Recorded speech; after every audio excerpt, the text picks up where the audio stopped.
주택시장이 안정화되고 집값 상승세가 진정되는 양상을 보이기 시작했다. 문재인 대통령의 이 같은 진단을 놓고 지금 논란이 벌어지고 있습니다. 또 문재인 대통령 부동산 감독 기구를 설치하는 것 검토하겠다고 하는데 부동산 대책 제2탄이라고 그럴까요? 이 부분 한번 좀 짚어보겠습니다. 먼저 문재인 대통령의 발언 한번 들어보시죠. 실수요자는 확실히 보호하고 투기는 반드시 근절시키겠다는 것이 확고 부동한 원칙입니다. 이에 따라 불로소득 환수와 대출 규제 강화로 투기 수요를 차단하고 주택 공급 물량을 최대한 확보하는 것과 함께 세입자 보호 대책까지 포함하여 4대 방향의 정책 패키지를 마련하였습니다. 이와 같은 종합대책의 효과가 서서히 나타나고 있습니다. 과열 현상을 빚던 주택시장이 안정화되고 집값 상승세가 진정되는 양상을 보이기 시작했습니다. 앞으로 대책의 효과가 본격화되면 이런 추세가 더욱 가속화되리라 기대합니다. 또한 대책의 실효성을 위해 필요시 부동산 시장 감독기구 설치도 검토하겠습니다. 수요관리와 공급대책을 동시에 마련한 8.4 종합부동산 대책이 시행되고 있습니다. 이번 종합대책으로 과열된 매매시장은 진정될 것이고 연말까지는 전월세 시장도 안정될 것으로 예측합니다. 민주당과 정부는 이번 종합대책이 안착될 때까지 인내와 끈기를 가지고 부동산 정책을 일관성 있게 추진하겠습니다. 가짜뉴스 유포와 같은 시장 교란 세력의 저항에 후퇴하거나 흔들리지 않겠습니다. 그건 문재인 대통령 혼자의 생각이지 일반 국민이 과연 지금 부동산 정책이 실효를 거두고 있는지 없는지에 대해서는 일반 국민이 판단할 것이지 뭐 대통령 혼자서 안정됐다고 그래서 부동산이 안정됐다고 그런 얘기를 할 수가 없어요.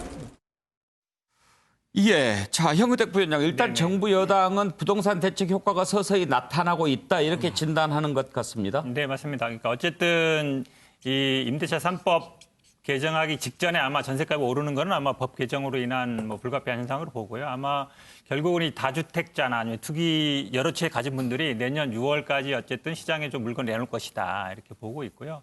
지금 이제 감독기구와 관련해서 말들이 많은데 저는 아마 이 주택청 예전부터 얘기가 나왔거든요. 좀 고민할 필요가 있다고 봅니다. 지금 감독기구와 마치 이제 뭐 투기하는 사람들만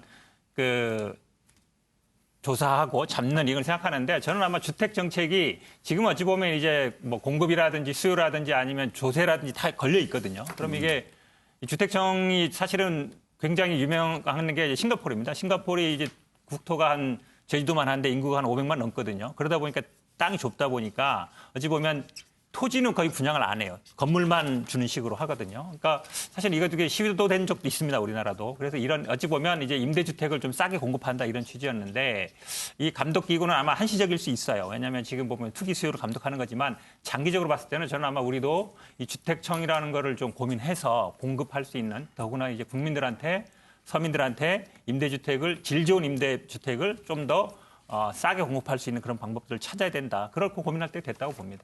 예. 정태근 의원, 일단 문재인 대통령 발언의 요지는 크게 두 가지입니다. 효과가 서서히 나타나고 있는 것 같다. 그리고 또 부동산 감독 기구를 한번 설치하는 걸 검토해 보겠다 이건데 어떻게 평가하십니까? 그 전에 해야 될 얘기가 있죠. 예. 국민 여러분께 죄송합니다 했어야죠. 부동산 정말 죄송합니다. 너무 미안합니다. 올라서 미안하고 국민을 혼란스럽게 하고 한 번에 잡지 못해서 미안합니다. 누가 얘기하는 거냐면요. 예. 노무현 대통령께서 하신 말씀입니다. 그랬나요? 예. 노무현 대통령이 여러 번 사과하셨습니다만 2007년도 신년 연설하시면서 이렇게 말씀을 하셨어요. 지금 21번째 대책이 나온 거거든요. 그러면 그동안 우리 정부가 부동산만을 확실하게 하겠습니다라고 했음에도 불구하고 잘못한 거에 대해서 죄송합니다. 하지만 노력하겠습니다. 이렇게 말씀을 하셔야 되는 게 도리인 거고 두 번째로 23번이나 되는 대책을 계속 발표하면서 선의의 피해자들이 얼마나 많이 생겨요. 더더군다나 실제로 아무런 이득이 생기지 않고 1주택에 살면서 세금 계속 올라가시는 분들, 이런 분들에 대해서 부작용을 최소화시키도록 노력하겠습니다. 이런 문제를 먼저 얘기를 해야죠. 그리고 지금 대책이 나온 지 얼마 됐다고 또 무슨 안정 이런 얘기를 하시냔 말이에요. 우리가 했던 기조를 가지고 검토를 해보겠습니다. 실제로 시장이 어떻게 반응하는지 보고 이렇게 해야지 국민들이 아 이번엔 뭔가 좀 달라지지 않나 이렇게 생각을 할 텐데 지금 나오는 얘기는 계속 밀고 가겠습니다 이거예요. 그런데 현실은 분명하잖아요.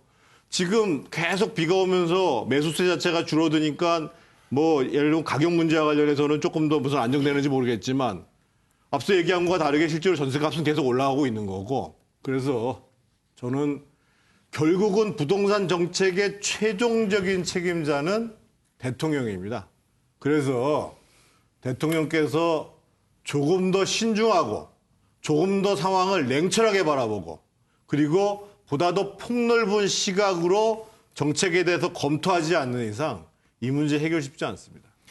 정태근 의원께서는 집값이 진정되는 양상이 있는데 이게 부동산 대책 효과가 아니고 비가 계속 와서 매수세가 줄어서 관망세도 그렇다고 보는 있고요. 겁니까? 실제로 매수세가 줄어든 것도 사실이고요. 실제 예. 거래가 지금 안 되고 있는 것도 사실이고요. 예. 그래서 제가 말씀드리는 건 지금 진정되고 있다고 판단할 수 있는 시간이 아니라는 거예요. 아직은? 지금요. 그럼요. 예. 차정 교수. 예, 어제 뭐 대통령께서 이야기했던 이 부동산 감독기구 설치에 대해서 뭐 일부 보수 언론을 중심으로 해서 상당히 비판적인 여론이 높은 것 같아요. 예를 네. 들면 규제 만능주의다, 또는 반시장적인 정책에 대한 오기다, 또는 뭐 심지어는 차베스 같은 차베스 알지 않습니까? 베네수엘라의 차베스 같은 아주 그러니까 이 포퓰리즘이라는 것까지 강력하게 이렇게 비판을 하는데요.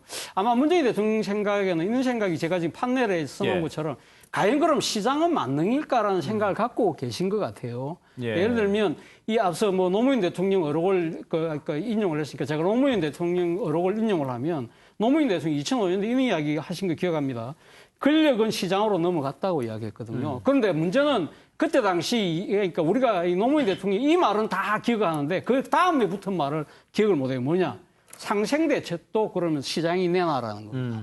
그러니까 시장으로 권력은 넘어갔지만 시장이 나름대로 거기서 나중에 여러 가지 부작용이 생기면 그걸 자율적으로 보완할 수 있는 대책도 내놔라고 이야기했는데 사실은 그 시장에게 모든 걸 맡겨놓으니까 시장은 있는 자, 강한 자, 가진 자들한테만 위주로 돌아가는 세상이 돼버렸다는 겁니다. 그렇기 때문에 나름대로 이 진보적인 가치를 표방하고 있는 문재인 정부 입장에서 보면 지금 시장한테만 맡겨놔서는 안 되겠더라. 그렇기 때문에 내가 강력하게 시장에 개입해서라도 이걸 뭔가 지금 이 불공정한 것을 바로 잡겠다. 이런 식으로 내가 개입을 했는데 이 부분에 대해서 이제 서서히 좀 이 효과가 나는 것 같다는 나름대로 확신을 갖고 있는 것 같고요. 그렇기 때문에 약간은 반시장적이라는 그러니까 이 비판을 받는다 하더라도 시장의 잘못된 부분은 내가 반드시 잡겠다는 그런 강력한 의지를 보인 것이 아닐까라는 생각이 드는데 문제는 결과가 어떻게 나올지는 뭐 이제 좀 더 지켜볼 예. 필요가 있는 것 같습니다. 장성철 소장. 문재인 대통령께서 집값이 안정화되고 있다라고 말씀하신 것에 대해서 현실과 동떨어진 아니한 생각이다라고 공격을 하는 야당의 그런 폄하성 발언도 옳지 못하다고 생각을 합니다. 근데 하지만 8월 4일 날 종합대책이 법안이 통과가 됐는데 오늘 8월 11일이에요. 대략 일주일 흘렀는데 정책의 효과를 판단하기에는 너무 좀 이른 감이 있습니다. 이 부분에 대해서는 대통령께서 조금 더 신중하게 말씀하셨으면 좋지 않았을까라는 생각이 들고요. 부동산 감독기구 설치와 관련해서도 이례적으로 우리나라 부동산이 전 세계적으로 상당히 가격도 폭등을 하고 이런 강남에 있는 집값도 너무 많이 올랐기 때문에 별도의 특별 기구도 필요하다라는 그런 대통령의 말씀과 현실 인식에 일정 부분 동의를 하지만 다른 쪽의 얘기도 좀 들어주셨으면 좋겠다는 생각이 들어요. 예. 지금 계속 규제 일변도의 정책, 예를 들면 규제 지역의 자금 조달 계획서 내라. 그다음에 대출 규제하고 있고요. 임대차 3법 됐고 그다음에 토지거래 허가제 이런 규제 일본의 정책들이 지금 진행되고 있는데 물론 얼마 전에 공급 대책도 말씀을 하셨지만 예. 이러한 대책이 과연 효과적이냐라는 다른 얘기도 있으니까 그런 야당의 목소리에도 좀 귀를 기울여 주셨으면 좋겠다라는 생각이 드는데 예. 저는 부동산 문제는 꼭 정책으로 접근하셨으면 좋겠어요. 불로소득 절대로 없게 하겠어라는 그런 이념과 신념과 고집만으로 집값 안 잡힙니다. 그러니까 여야가 머리 맞대고 보다 좋은 대안 마련했으면 좋겠다라고 말씀드립니다. 양문석 이사장 의견 들어볼까요?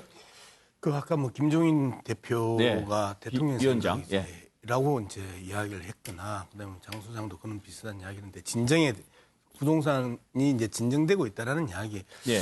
그 어느 나라든 대통령이나 한국은행장이나 그 미국의 연준 의장이나 이런 분들이 가열돼 있었을 때는 시키는 역할을 하고요. 너무 다운돼 있었을 때는 띄우는 역할을 합니다.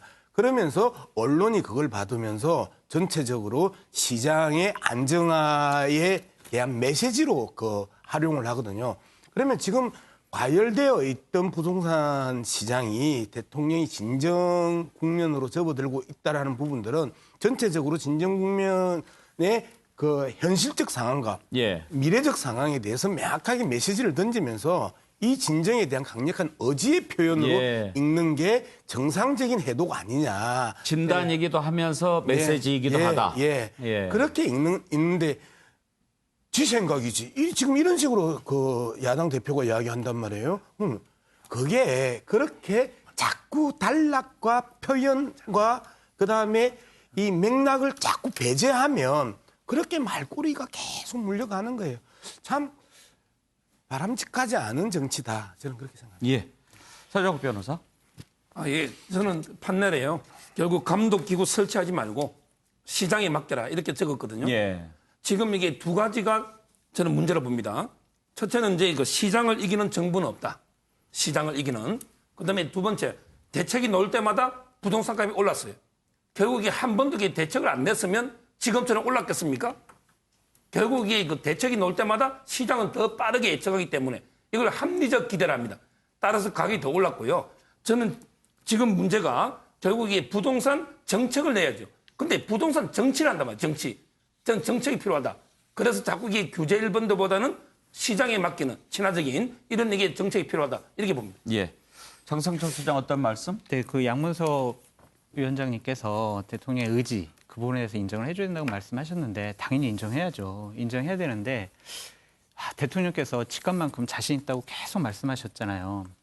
우리가 식당에 팻말이 써져 있습니다. 내일 공짜다. 내일 공짜다. 오늘 갔더니 내일 공짜라는 거예요. 그 내일 갔더니 또 내일 공짜인 거예요. 그러니까 이런 식으로 잡힐 거야 라는 그런 희망만 심어주시면 어디 식당입니까? 내일 식당이니까. 그런 희망이 고문이 될 수가 있거든요. 그러니까 저희들은 기본적으로 대통령께서 의지 밝히신 거 꼭 이번에 성공하셔서 집 없는 사람, 있는 사람, 전세 사는 사람, 월세 사는 사람 모두 다 그래 내가 돈을 좀 모으면은 집을 마련할 수 있어 라는 희망의 사다리를 꼭 이어주셨으면 좋겠다라는 생각이 듭니다.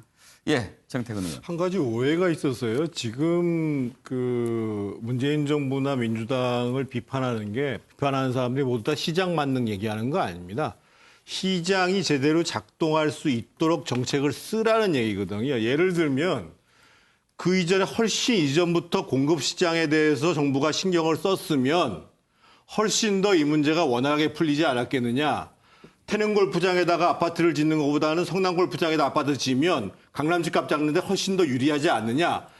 시장 만능이라고 얘기하는 것이 아니에요. 시장이 잘 작동할 수 있도록 정부가 정책을 제대로 써야 된다고 얘기를 하는 것이고, 두 번째로 이번 김종원 수석 뭐 안 하려고 했는데 얘기 안 할 수가 없는데 왜 김종원 수석 문제가 왔느냐. 이분이 소위 조정구역에 2주택을 갖고 있습니다. 그러면 이분 이런 경우에는 매매를 했을 경우에 올해는 양도 차익의 52%, 내년엔 62%를 내게 돼 있어요. 그러니까 보유세도 올라가고 양도세도 왕창 올라가는 상황 속에서 그럴 바에야 집 가지고 있을래? 라고 하는 심리가 시장에 널려져 있는 겁니다. 실제로 집에 거래가 안 되도록 정책들을 섞갈려가지고 지금 쓰고 있는 거예요. 그런 점들에 대해서 지적을 하는 것이지 무조건 시장 만능이다. 이런 얘기하는 거 아닙니다. 예, 차정 교수. 예, 저는 그러니까 지금 문재인 대통령이 시장 만능에 대해서 나름대로 그러니까 정부가 어떤 식으로든 역할을 해야 되겠다는 생각을 갖고 있을 거라고 저는 보지만 그것이 방금 우리 정태근 의원께서 말씀하신 것처럼 모든 걸 처음부터 끝까지 정부가 다 모든 걸 할 수 있다고 생각하지는 않을 거예요. 그리고 또 앞서 뭐 지금 김조원 전 수석 같은 경우도 뭐 앞으로 뭐 지금 그러니까 본인 뭐 많은 사람들이 그러니까 지금 그러니까 직 대신 집을 선택했다고 하지만 그분이 진짜 뭐 과연 이 두 채를 갖고 갈지 안 갖고 갈지도 아직까지 정확하게 알 수 없는 상황이긴 합니다. 그죠? 자, 어쨌든 제가 드리고 싶은 이야기는 이겁니다. 그러니까 문재인 대통령, 문재인 정부가 일종의 그 지금 이 나름대로 이 시장의 메커니즘에 의해서 작동되어 왔던 부동산 시장 자체가 상당히 많은 또 이런 그 이 서민들의 그러니까 눈물 그리고 또 상대적 박탈감 이러한 부분들이 사회적 갈등을 또 제기하고 있는 측면 이런 측면들 때문에 어떤 식으로든 개입할 수밖에 없었다. 그러나 아직까지는 그러한 부분들이 제대로 그러니까 이제 효과를 발휘하지 못한 측면 그런 상황에서 우리가 지금 그러니까 물러설 수는 없다. 그것까지 그 정책 의지를 갖고 가겠다는 것인데 모르겠습니다. 앞으로 좀 더 지켜볼 대목이 있다는 이유가 바로 거기 있는 것 같습니다. 예. 자, 부동산 대책 쉽지 않죠. 이 와중에 지금 조은희 서초구청장 발언이 또 논란이 되고 있는데요. 짧게 짚어보겠습니다. 공시가격 9억 원 이하 한 주택을 갖고 있는 가구의 재산세는 절반으로 낮추는 것을 추진하겠다. 이런 내용입니다. 이게 자치단체장 그것도 구청장이 마음대로 할 수 있는가 궁금한데요. 조례로 가능하다라고 조은희 구청장은 얘기합니다. 자, 관련 발언을 한번 듣고 잠깐 짚어보겠습니다. 서초구에서 그러니까 1년에 걷어들이는 재산세 가운데 이 기준이 적용되면 재산세 총액에서 어느 정도가 감면이 되는 거예요? 비율로 따지면?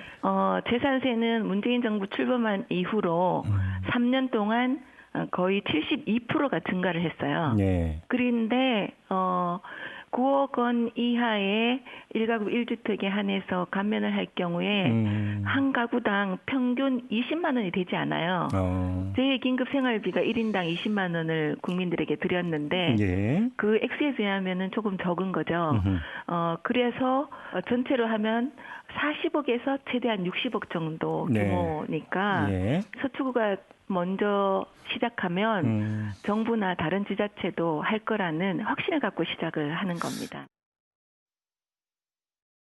서초구 자체적으로 그렇게 올리는 것은 불가능한 일이다 이렇게 보고 있습니다. 어떤 점이요? 사실 뭐 엄청나게 많이 부동산이 올랐고 특히 서초구는 50% 이상이 다 9억 이상이거든요. 굉장히 고가 아파트이고 수억 혹은 수십억이 올랐지 않습니까? 네. 그에 따른 어떤 정당한 과세를 하는 것인데 이것에 대해서 세금 폭탄이다, 뭐 징벌적 과세다 이렇게 얘기하는 것이 매우 과한 주장이고요.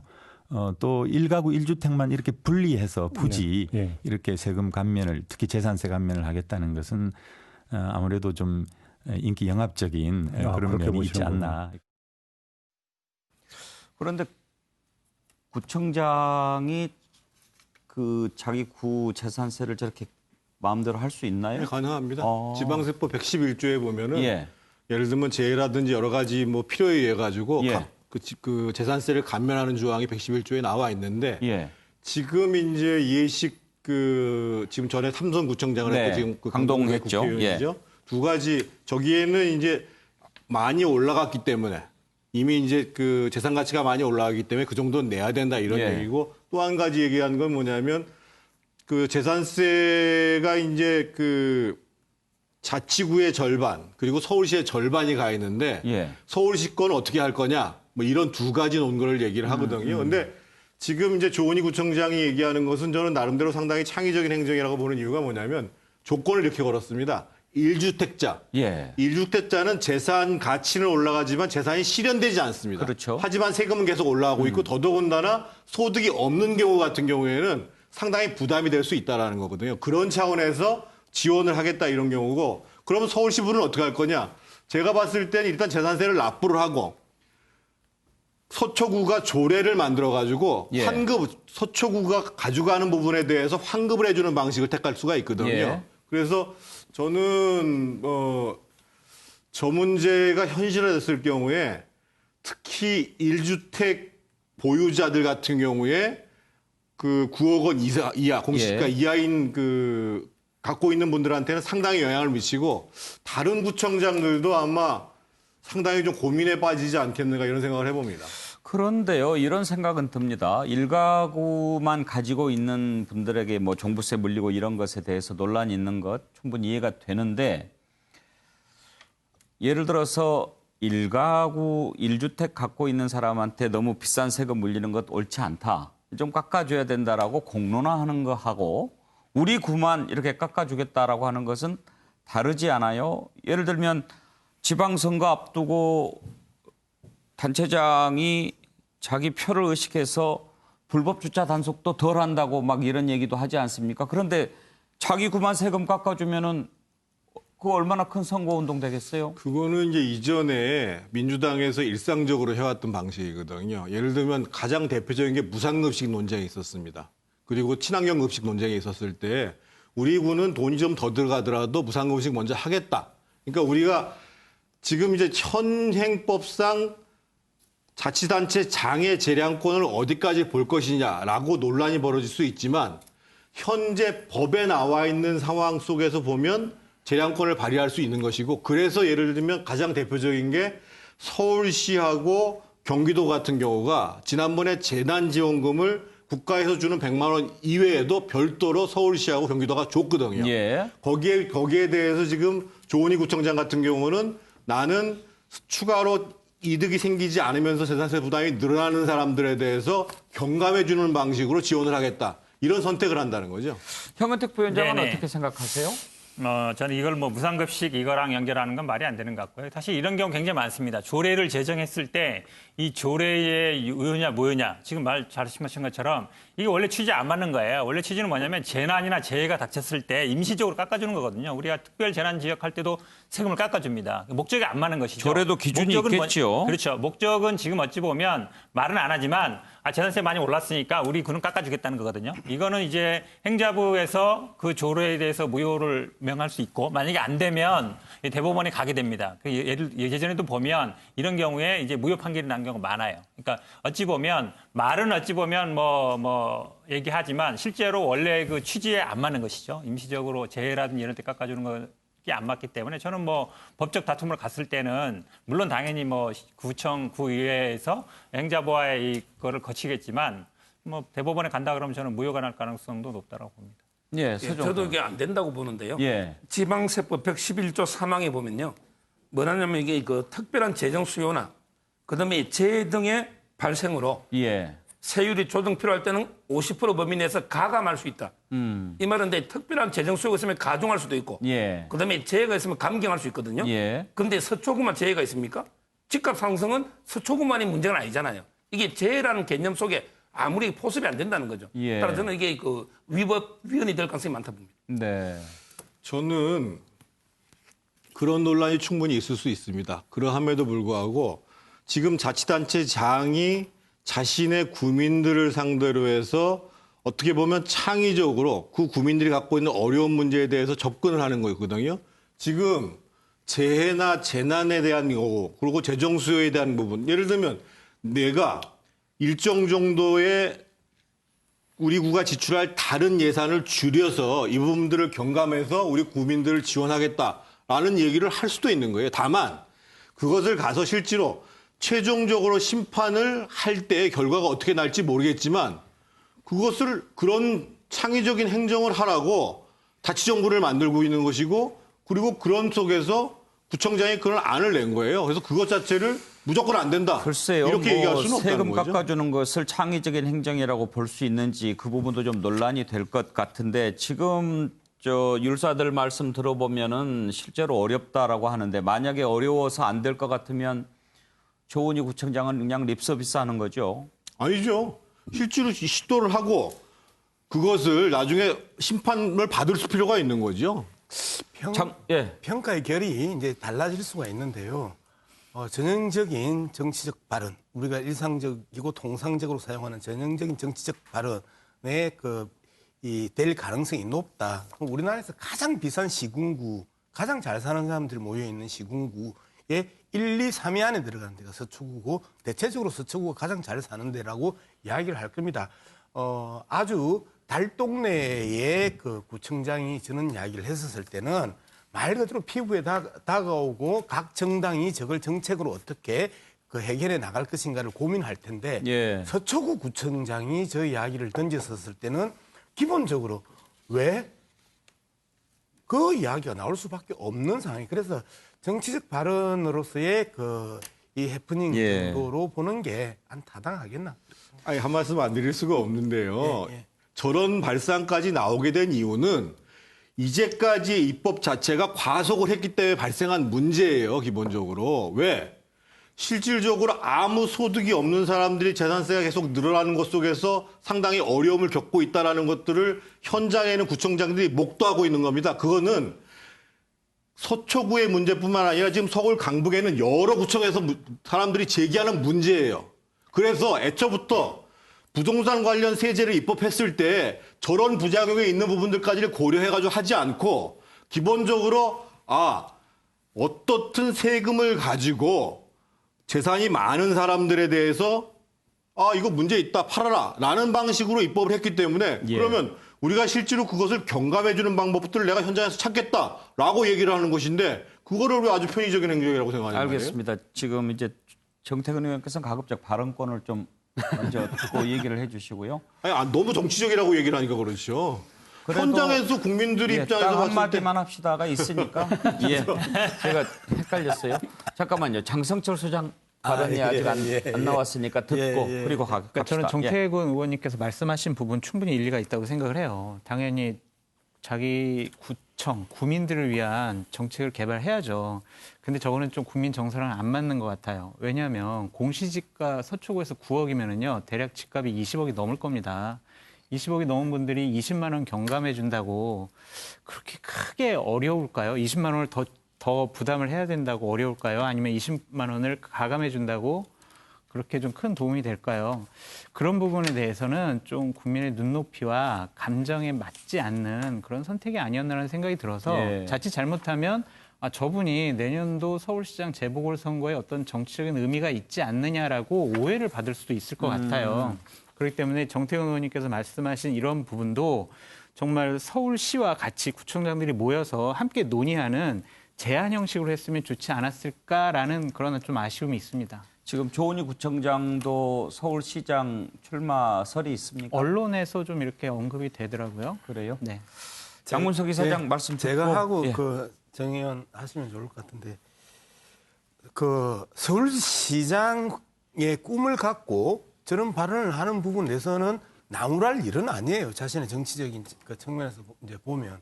근데 지금 정태근 전 의원 말씀하셨던 부동산 정책의 과속에 대한 부분들을 지적을 했단 말이에요. 과속 때문에 발생한 문제다. 자, 차가 가속으로 달려와요. 어떤 식으로도 막아야 돼요. 그게 그 차가 부서지든, 그 다른 사람의 피해를 막기 위해서는 막고 나서 그 더 좋은 방법이 있었으면 그 좋은 방법을 보완해 나가는 거잖아요. 지금 상황에서 과속할 수밖에 없었던 그 급등세들을 확인을 하고 같이 호흡을 하고 살았었잖아요. 그런 측면에서 보면 무슨 수단을 쓰든지 그 상황에 대응하지 않고 구경하고 또는 회의하고 시간 끌고 정쟁하고 하면서 아무것도 안 한 것보다 훨씬 나은 겁니다. 네, 말씀하시죠. 짧게만 말씀을 드리면요. 지금 조은희 구청장이 하고자 하는 얘기는 1주택자에 대한 얘기를 하는 거예요. 예. 1주택자에 실현되지 않는 가치 상승에 대해서 계속 세금을 부과하는 것. 전 세계의 많은 나라 중에 최초 주택을 구입할 당시에 보유세를 계속 유지하는 나라들이 굉장히 많이 있습니다. 그래서 저 문제는 단순하게 내가 서울시장에 나가고 이런 문제가 아니라 구청장의 입장에서 봤을 때는 국회의원이 아니기 때문에 적어도 1주택자의 재산세 문제에 대해서는 이 정부가 다시 생각해야 된다는 강력한 문제 제기를 하고 있는 거예요. 예, 알겠습니다. 차정 교수. 예. 그래서 지금 문제 제기를 하려면 뭐 이재명 지사 같은 경우에는 국회의원들한테 편지도 쓰고 그러더라고요. 네. 뭐 그렇게 할 수도 있는데 우리 구만하겠다라고 하니까 논란이 되는 거 아니겠습니까? 일단 뭐 지금 조은희 구청장 입장에서는 본인이 던진 이 아젠다 자체가 충분한 효과를 발휘하고 있다고 본인이 판단하지 않을 거예요. 우리 유스와이드에서 일선 구의 이 정책 하나를 갖고 이렇게 오랫동안 토의한 건 제 기억으로 거의 없는데요. 그만큼 상당히 나름대로 이 지금 그 1가구 1주택자들이 그러니까 지금 부담해야 되는 그 세금이 높아지는 그런 이 강남 특정 상구의 특정구 같은 경우에 고민을 나름대로 좀 뭐 이 지금 현직 구청장으로서 고민을 반영했다는 생각이 들고요. 그리고 또 조은희 구청장이 본인이 지금 이게 50% 감면해 준다고 해서 될 문제는 아니잖아요. 결국은 이거는 조례로 제정하려고 하면 그 결정권은 결국 구의회에서 갖고 있는 거거든요. 그렇다고 한다면 구의회가 어떻게 설득이 될 것이냐는 문제가 있고, 그리고 또 1가구 1주택에 대한 감면의 이야기는 어제 문재인 대통령도 1가구 1주택에 대해서는 세금 부담을 경감하겠다는 메시지를 분명히 내놨어요. 그렇다고 한다면 조은희 구청장 입장에서는 상당히 어떻게 보면 정부의 정책을 상당히 잘 캐치해서 자신 것으로 만든 그런 것으로 본다고 한다면 결코 손해보지 않는 장사를 했다. 자, 어쨌든 제가 생각했을 때는 저는 뭐 정태근 의원께서 말씀하셨던 이 나름대로 자치구가 이 나름대로 갖고 있는 그런 자기들만의 고민들을 구청장이 나름대로 이렇게 아젠다를 만들어 던지는 이런 모습들은 저는 크게 나쁘다고 보지는 않습니다. 예,